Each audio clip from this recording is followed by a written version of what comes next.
What's up, YouTube? This is Too Raw for TV. So one of the group members of my basketball chat group, generally we talk basketball, but sometimes other sports as well. Brother Randy wanted my thoughts on this. Now, I have to admit that I don't follow baseball like I used to, right? So I'm aware of the player, was not quite aware of his status in baseball. All right, he's looked upon as one of the top tier players in Major League Baseball. And what's causing a lot of criticism of him right now is the fact that he has turned down a 15-year, $440 million contract with the Washington Nationals. And the Nationals are now looking to trade him. All right, this guy is a star outfielder. I believe he's only 23 years of age.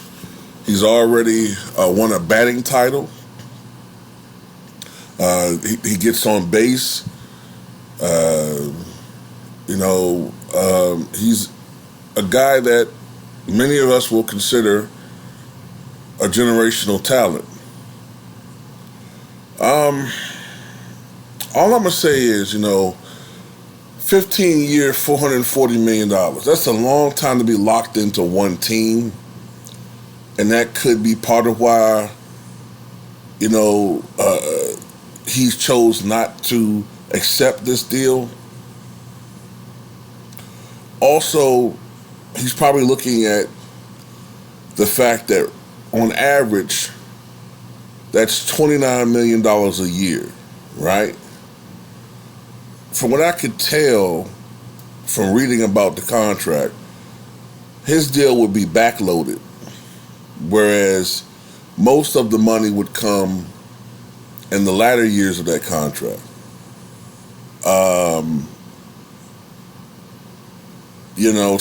But would he still be playing? 15 years, he'd be 30, 38.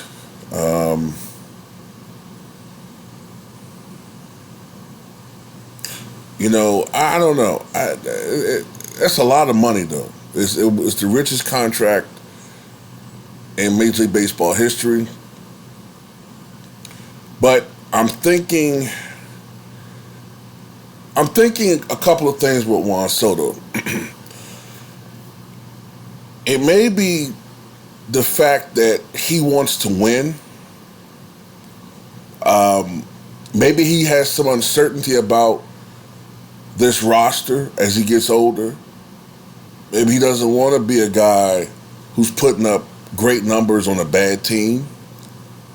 This generation, it seems to be, look, winning has always been important.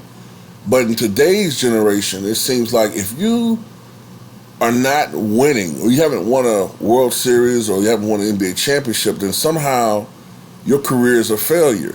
Even if you are worth $400 and $500 million, even if you are considered one of the top three players in the league, surefire Hall of Famer, somehow, some way, some bum on a bench that has a World Series ring has more validation for his career, according to the media, than you.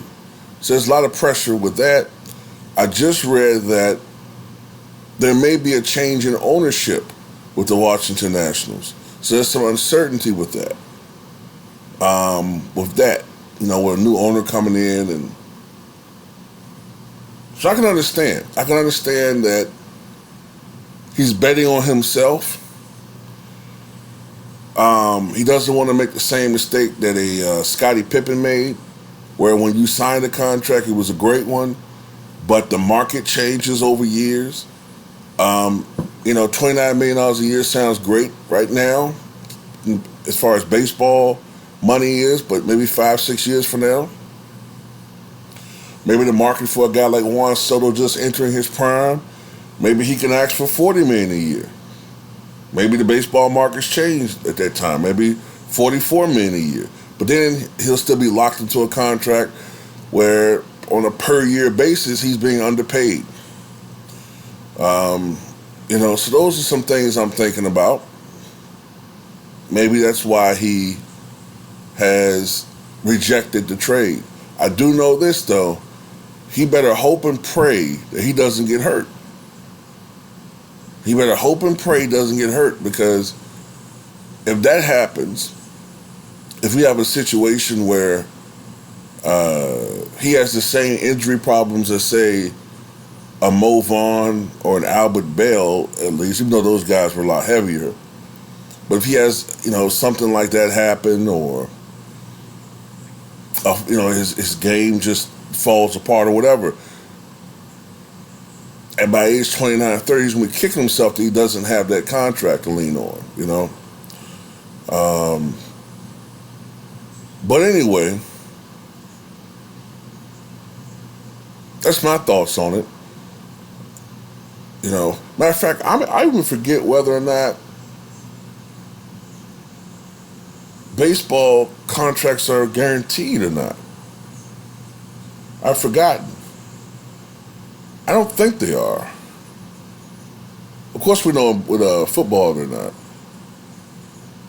But anyway, tell me what you guys think.